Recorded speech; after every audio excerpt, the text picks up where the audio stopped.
to a quadratic inequality that we've talked earlier in the week about solving with a graph. So we're going to start today's lesson by solving this with a graph. And I want to know, I bet Reed will tell me, first and foremost, what kind of graph or what shape will this graph take? Oh, you're getting specific. Very nice. A concave down what? A parabola. Good. So he's identified a concave down parabola because of the leading coefficient test, right? In other words, if we were to consider that leading coefficient, that A value of -1, that tells us that that's, swirl patrol, as I'll call it, concave down. And some students say, well, wait a minute, coach, this is not in your normal, sort of standard quadratic form. If you want it to be, you can just FOIL out x plus 2 quantity squared, distribute the negative, and then combine with the -3. James. Ooh, very good point. We'll discuss whether or not it should be dotted or solid, where we should shade, all of that business in the midst of this problem. So Reed is correct that it's concave down. James is correct that it's going to be solid as opposed to dotted. And let's see if Charlie can tell me why James is correct. He knew it was going to be solid. Why? Very good. It's using the inclusive inequality. So that means that we're going to include all those points that are actually on the curve, right? So if we, as I was mentioning earlier, if we wanted to multiply things out and put it in a standard form, we'd be looking at y is less than or equal to -x squared. Let's see here, minus 4x minus 7 is what that would look like if you were to FOIL all of that out and combine like terms. So when we consider the graph of a parabola, we want to talk about its orientation, concave down. We want to talk in this context about solid or dotted. It's also helpful to know about where its vertex is located, right? So whichever form you prefer, whether you like it in the original form that this problem came in over here in black, or perhaps you want to consider it in blue, can you find the vertex? I'm going to give you 60 seconds. I'm going to see if you guys can come up with the location of the vertex here on this particular problem. Okay, so you've got 60 seconds to think about the vertex. And you've got your notes, so if you are stumped, look back in your notes. We've talked about this several times.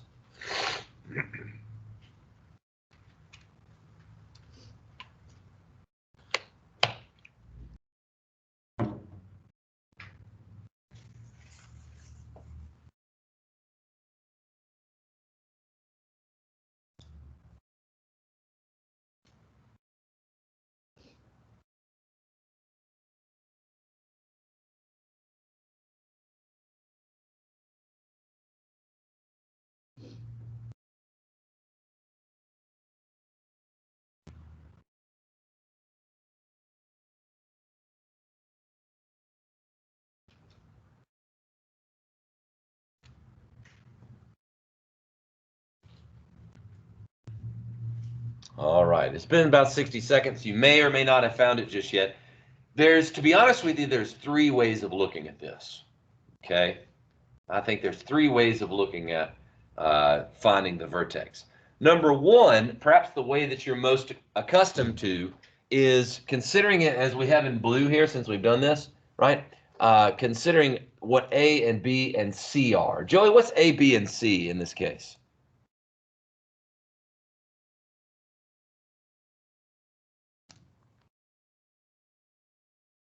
And does anybody recall the x-coordinate of the vertex based on A, B, and C? Read. Very good. Our vertex is going to be the opposite of B. Its x-coordinate is going to be the opposite of B, so that's 4 over 2A, so that's -2. 4 over -2 is -2. Okay, and Jack McBee, how do I go about finding the y-coordinate? Yeah, very good. We plug it in, and let's see here. -2 squared is 4. Negate that, you get -4. -4 times -2 is 8. 8 -4 makes 4. 4 minus 7 is -3. So literally just doing a little bit of mental arithmetic, and we've found our vertex. So that's probably going to be a way with which a lot of folks are familiar, okay? Remembering our formula, I'll put it in red here. The formula is the opposite of b over 2a, and then we just plug and chug, so to speak. Not an official phrase, by the way. Don't go to your middle school math teacher, George, and say, "Oh, you got to plug and chug here." She's going to look at you like you're crazy. Okay. Now, there are two other ways to look at this kind of problem. All right. One of them I think is equally easy, if not even a little bit more so easy, and that is to have a background knowledge of quadratic graphs to begin with. Okay. You've heard me use the phrase before, parent function, right? A parent function is sort of like the Adam and Eve, if you will, of this particular function family. In other words, it's sort of the first one from which all others come. So in the quadratic case, let's look at the equation y equals x squared. What do I know about y equals x squared? Drew, tell me something you know about that function or that curve.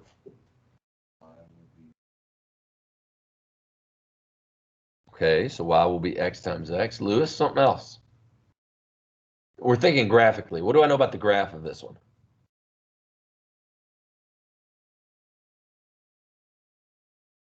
Lewis, it sounded as though your voice came out of Oxley's mouth. That's okay. Drew, what were you going to say? Oh, shoot. Sorry, Jake.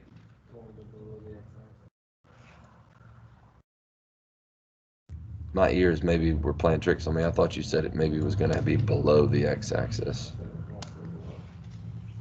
This is what the graph of y equals x squared looks like. It's a basic parabola whose vertex is at the origin. Okay. Now we should have this parent function memorized. Okay. You'll go through and you'll learn a lot of parent functions over the days. Mrs. McConnell in her room 108, I was in there doing an observation the other day, and she's got a poster on the wall where it's got a bunch of parent functions. It's got stuff like, y equals the natural log of x, and it looks like that. It's got y equals the sine of x, and it looks like that. It's got y equals e to the x, and it looks like that. It's got y equals the square root of x, and it looks like that. Y equals absolute value of x. It looks like that. So on and so forth. It's got various and sundry parent functions. What the heck is that? I thought that was on my screen. I don't know what that is. The idea being that over the course of your time in your math classes, in Algebra 1 and in Algebra 2 and in pre-calculus and so on and so forth, you're going to learn about all of these types of functions, okay? You and I've talked about two of them on the screen this year. Which two? Absolute value and square root, right? We've also talked about way simpler ones, right? Just a plain old y equals x. What does that look like? That's a linear function, right? Who's got a slope of 1 and a y-intercept of 0. So like you're building up what we call in pre-cal a library of functions, okay? You're building up this library of functions. Well, y equals x squared ought to be in your library right now. And then what we learn about is we learn about what are called transformations. We learn how to transform or how to change this function. Now, you and I've used the little black chair as an example. We talked about things like a reflection, a flip, I call it, or a shift, the official phrase being translation. Okay, we talked about stretch and shrink or compress. So we've discussed how to transform graphs like y equals x squared. So the question now becomes in this example, okay, what have we done to x squared? Well, there's three things. We've multiplied by a negative. We've added 2 on the inside. We've subtracted 3 on the outside. Now, again, I said that I felt like this was a little bit easy or as easy as what we've done in blue and red over here. And you're probably at this point thinking, what the dump, Coach Moore? This is not easier. Notice what the vertex is that we found. And notice what I highlighted over there. Do you see any correlation? Paul, you're nodding your head. What's the correlation? B and C. Don't use the words B and C. B and C only apply in the standard form. This is a different form. You haven't learned this form yet, so we'll let Paul off with a warning here. This is called vertex form, or those letters would be H and K. You don't know that yet, but so what about it? You see a 2 there, and we got the opposite of 2, and then you see a -3, and it is what it is. So in other words, have y'all heard me use the phrase bass-ackwards in this class before, right? It was in the context of what I've got highlighted in blue. When we add on the inside, what does that actually do to the curve? It shifts it to the left, right? So like, check this out. This negative right here is a vertical reflection. This 2 right here is a horizontal shift to the left. And then this 3 right here is a vertical shift 3 units down. And if I take this parent function and I flip it and I shift it, that's going to be where my graph ends up falling. Okay, so like this curve, we could take this point and we could shift it down 3 and to the left 2.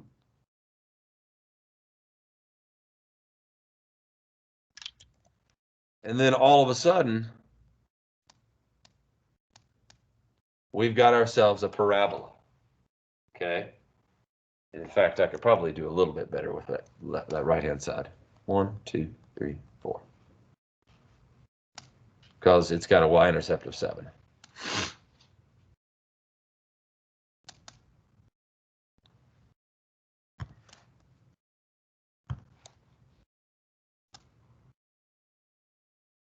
Remember, parabolas are symmetrical, right? There we go. That's a pretty decent graph now. So understanding the parent function and then understanding our 3 highlighted transformations, right? These are algebra 1 and 2 skills that you guys are working to build up, okay? You might not be there yet. There's a buttload of stuff just even on this one little screen right here. But we are getting there. We are making progress, okay? Now, let me get rid of the parent function over here, because I told you there's also a third way of figuring out where the vertex is located, right?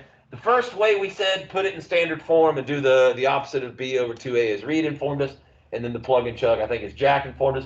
The second way is to know the parent function and to understand transformations and the things that are highlighted there and how that affects the parent functions graph that we have memorized already, okay? The third way would be to consider any X-intercepts, any roots, okay? And then to split the difference between the 2 roots. I'll back up to, actually, it's an example from our previous lesson. So let me go there, 9.5. Oh, no, it wasn't previous lesson. It was in this warm-up. It was in our warm-up. Yeah, here we go. You guys might recall doing this warm-up question. And like what we were saying is, okay, where do I find the vertex?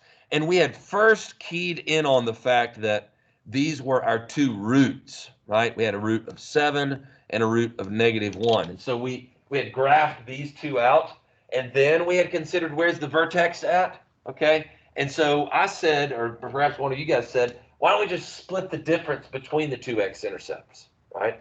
Halfway between the 2 x-intercepts was our axis of symmetry, and then we just had to plug in the value of 3 to figure out how high up to go. Why is that not a valid way of working example 2 here in this context, given that we kind of already know what the graph is looking like? Why would that not be a smart move? Somebody I hadn't heard from just yet. Candiato, did you have a hand up? What do you mean by that? Like, you mean the black, we started with it in a non-standard form? Okay, all right, so maybe we'll have a little bit of work to do. Grove? In this example, it's a less than equal signs, or it's a less than or equal sign instead of just an equal sign. Okay, so that's going to have to do with our shading. We'll get to shading in just a second. Drew? There are no x-intercepts of this graph.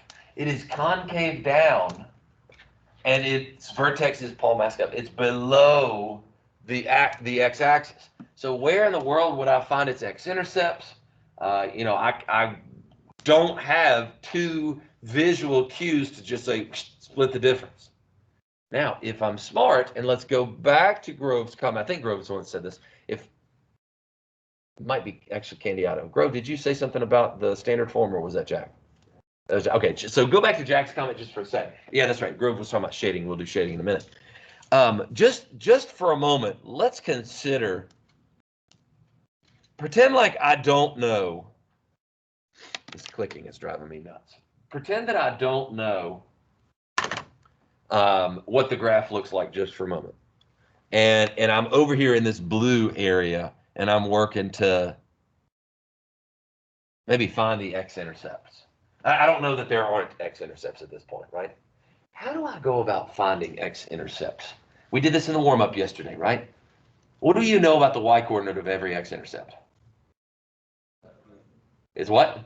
Zero. It's 0. So in other words, if I let 0 go in place of y, and then I know I'm turning this into an equation, but we're just going to solve this equation. What kind of equation is this? It's a quadratic equation. Nate, what do you know about every quadratic equation?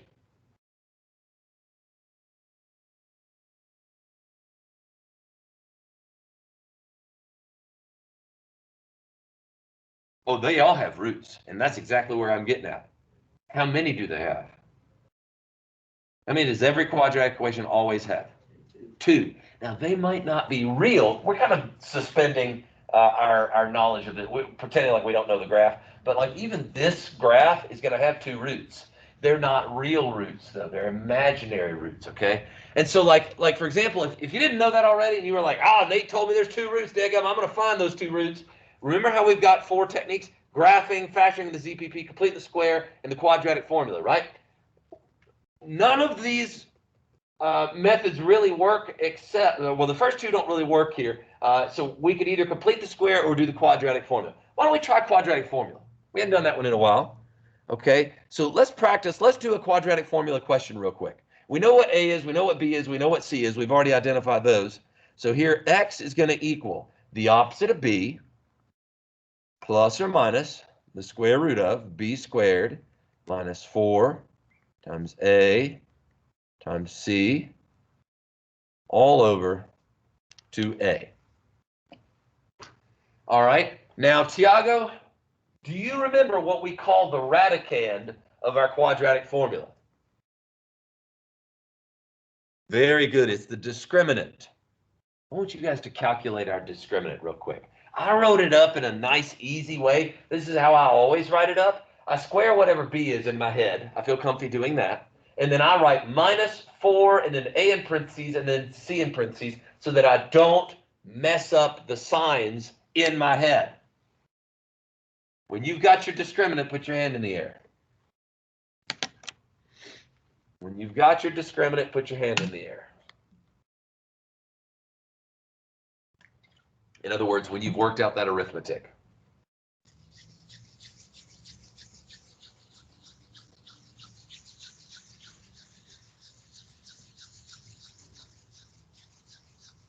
I'm waiting for more people. I know you guys keep your hands in the air. You're fine. When you've worked out the, don't work out the whole shebang. Just tell me what that radicand is.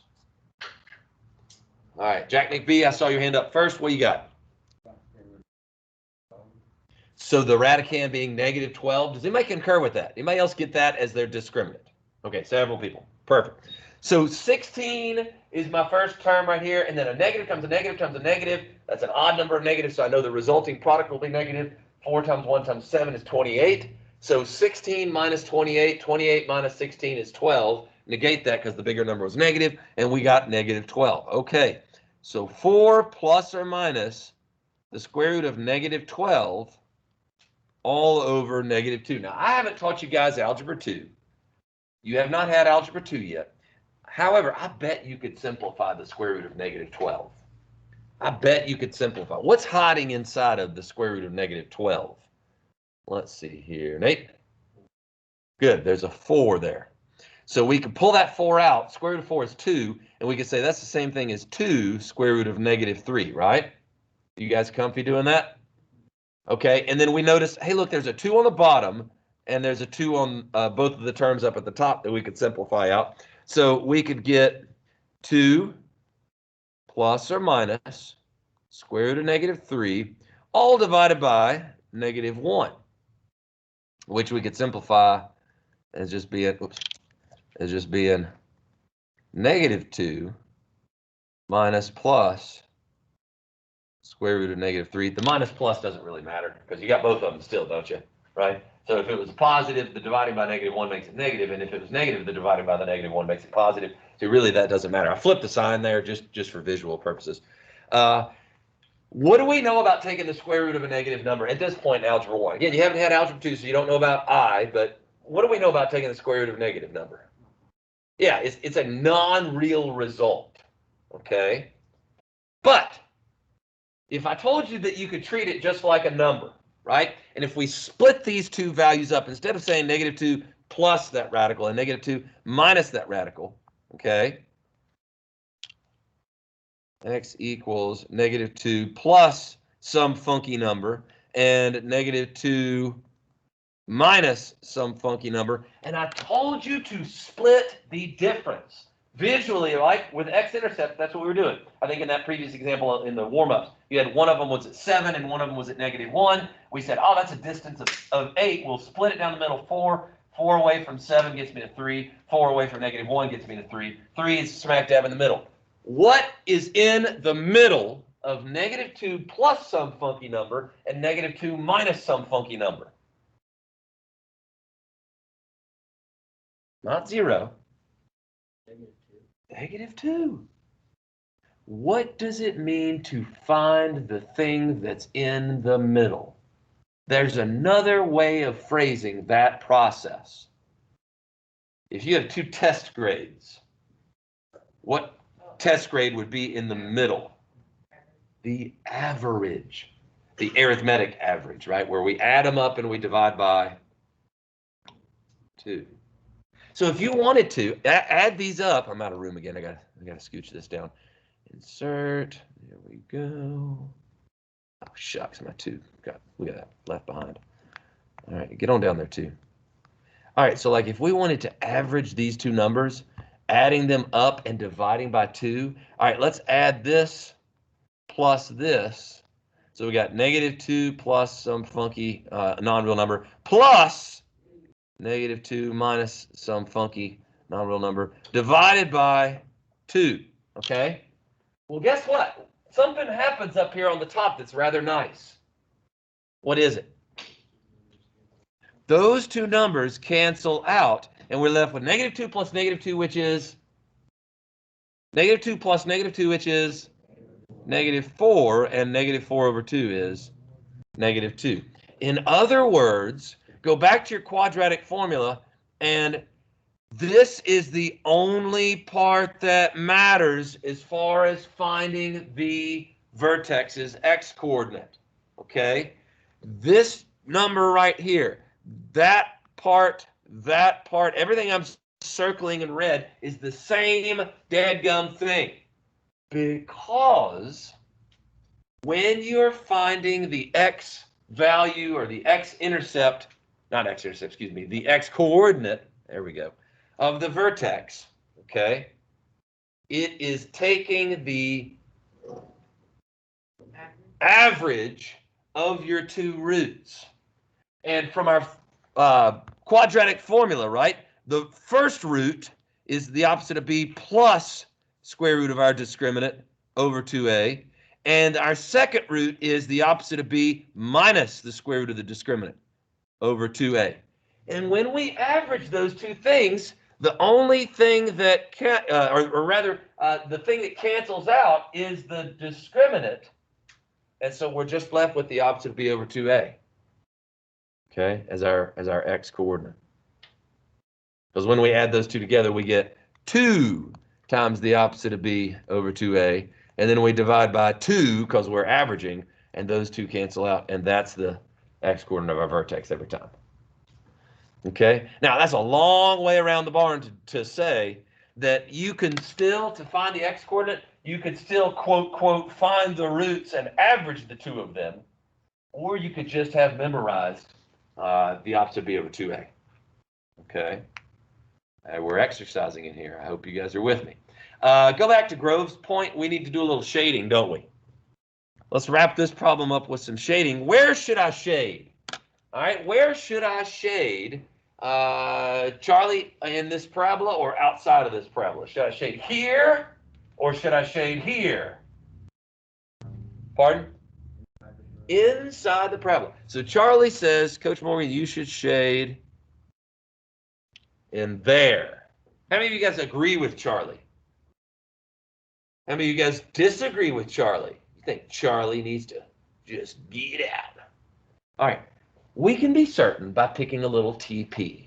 Toilet paper? Test point. And what did we say is always a fabulous test point to consider? The origin. Okay. So if I wanted to plug in the coordinates 0, 0, I could plug them into the original problem in black. I could plug them into this over here in standard form in blue. Whatever floats my boat. Okay. I'll actually do it over here because it's easier.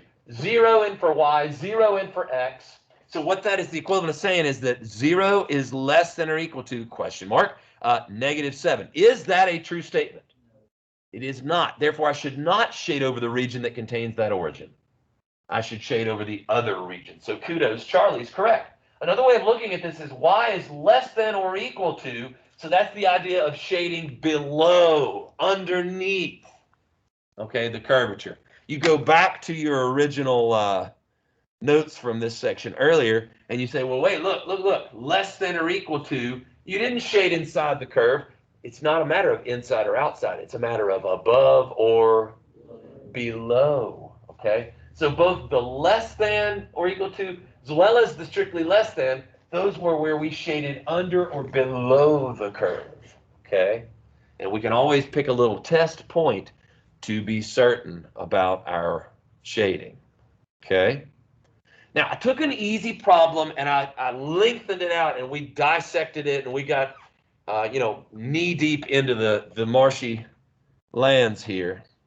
So I didn't save a lot of time for our last two examples. I got about 5 minutes to consider this example. This example is harder than the last one, or not harder, but more involved than the last one, okay? So the first thing I'm going to do is I'm going to ask you to qualify what this inequality is. What kind of inequality is this? It's a quadratic inequality. So in your notes, I want you to write down that you have two approaches that you may take when solving a quadratic inequality. You can use algebra and the number line, or you can use graphing on the XY plane. You could use algebra and the number line, or you could use graphing in the XY plane. What makes this inequality different is that you guys are used to dealing with inequalities like 2x plus 3 is less than 9. Y'all are used to dealing with inequalities like this. This would not be a quadratic inequality. What kind of inequality would this be? Very good. This is a linear inequality. Linear inequalities are cake. Num, num, num, num, num. Eat that up for days. Subtract 3, divide by 2, and you get x is less than 3. And you would always graph it on a number line. There's 3. X is less than, so we would shade it left. You guys remember doing easy little problems like this? We like those, don't we? The alligator's opening up to the right, so blah, blah, blah, blah, whatever. You know, open mark, shading. This is from like y'all's first semester, way super easy, simple stuff. That's because it was a linear inequality. And so we just used algebra and the number line, okay? That technique is still going to be valid for quadratic inequalities. It's just a little bit more challenging, okay? So like, for example, x squared plus 3x minus 4 greater than 0. To get where x is quote, quote, by itself requires more than just, oh, I'll subtract 3 and divide by 2. Okay? It requires, in this case, either factoring, completing the square, or the quadratic formula. Okay? Remember, graphing is going to be for the alternative way of looking at it. Okay? So for this one, for x squared plus 3x minus 4, just intuitively, what do you think, Joe Edwards, you would like to use to try and solve this? Do you want to use factoring? Do you want to use complete the square? Or do you want to use quadratic formula?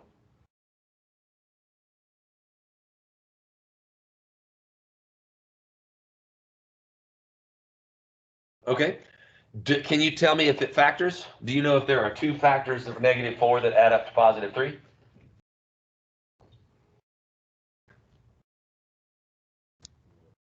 Good. So it factors. If it factors, let's always try factoring. Okay. Yeah, we could do quadratic formula. And technically, we could do completing the square, although completing the square on this one would be a foolish mistake because of the odd linear coefficient. But that's for another day. We're going to factor this out. And Joe, what'd you tell me? X plus 4 minus 1?